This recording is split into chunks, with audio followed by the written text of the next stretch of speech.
Assalamualaikum warahmatullahi wabarakatuh. Saya Nur Akila binti Muhammad Qazi 056659. InsyaAllah pada hari ini saya akan menerangkan sedikit mengenai pandangan ulama beserta hujah-hujah mereka berkaitan dengan pengetahuan yang diperolehi hakim di luar daripada mahkamah. Adakah ia boleh digunakan sebagai bukti di mahkamah ataupun sebaliknya? Secara umumnya, perbincangan ini adalah di bawah tajuk Ilmu Al-Qadi bagi subjek Islamic Law of Evidence SYI 31803. Seperti yang kita sedia maklum, terdapat dua sumber maklumat dan pengetahuan yang diperolehi oleh seseorang hakim, iaitu pengetahuan yang diperolehi di dalam pembicaraan dan pengetahuan yang diperolehinya di luar pembicaraan.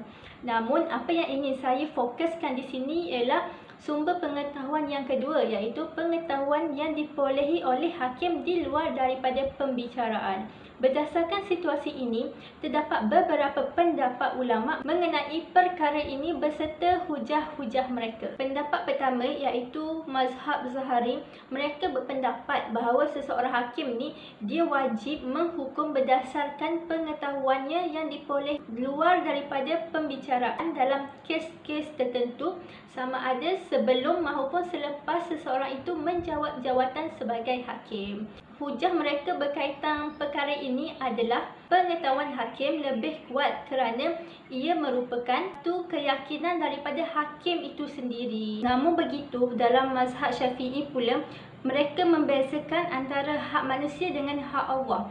Jika sesuatu dakwaan itu berhubung dengan hak manusia, terdapat dua pendapat mengenainya, di mana tidak harus bagi seseorang hakim itu menghukum berdasarkan pengetahuannya dan boleh seseorang hakim ini menghukum berdasarkan pengetahuannya. Walau bagaimanapun, pendapat kedua tadi adalah pendapat yang paling jelas dalam kalangan mazhab Syafi'i bagi sesuatu dakwaan yang berkaitan dengan hak manusia. Bagi tuntutan dan dakwaan berhubung dengan hak Allah pula, menurut majoriti mazhab Syafi'i ini tidak harus bagi seseorang hakim ini dia menghukum berdasarkan pengetahuannya. Antara hujah mereka ialah berdasarkan kepada kata-kata Saidina Abu Bakar, di mana Saidina Abu Bakar ini ada berkata beliau tidak akan menjatuhkan sesuatu hukuman hudud ini sehingga dikemukakan bukti ataupun keterangan kepadanya.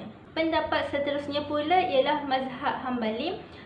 Seseorang hakim ni dia tidak boleh menghukum berdasarkan pengetahuannya sama ada selepas ataupun sebelum dia menjadi hakim. Hujah mereka ini adalah berdasarkan kepada hadis Nabi Muhammad SAW, di mana baginda ada menyatakan baginda akan menjatuhkan hukuman berdasarkan kepada apa yang didengar dan bukannya berdasarkan apa yang diketahui. Menurut mazhab Maliki pula, tidak harus bagi seseorang hakim ini dia menghukum berdasarkan pengetahuannya. Hujah bagi golongan ini adalah sama dengan hujah golongan mazhab Hambali tadi. Seterusnya, menurut mazhab Hanafi pula, seseorang hakim ini dia boleh menghukum berdasarkan pengetahuannya berhubung dengan hak manusia, jika pengetahuannya itu diperolehi sepanjang dia menjawab jawatan sebagai seorang hakim. Walau bagaimanapun, dalam kes-kes hudud yang melibatkan hak-hak Allah adalah lebih baik sekiranya seseorang hakim ini dia tidak menghukum berdasarkan pengetahuannya.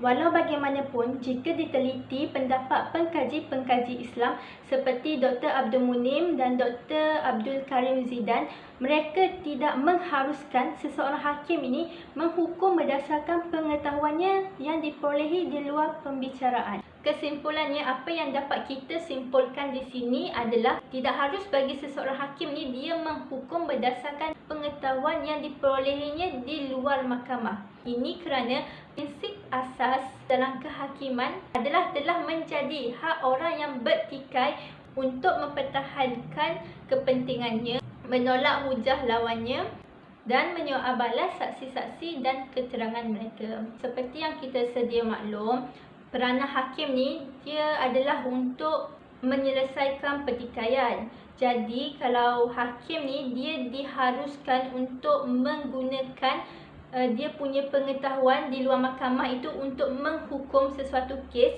maka hakim tersebut dia terdorong untuk menjadi saksi ataupun menjadi pihak yang bertikai. Jadi secara tidak langsungnya, prinsip hakim menghukum berdasarkan keterangan nyata dan Allah menghukum perkara tersembunyi ini tidak akan dapat dihayati. Sekian itu sahaja daripada saya.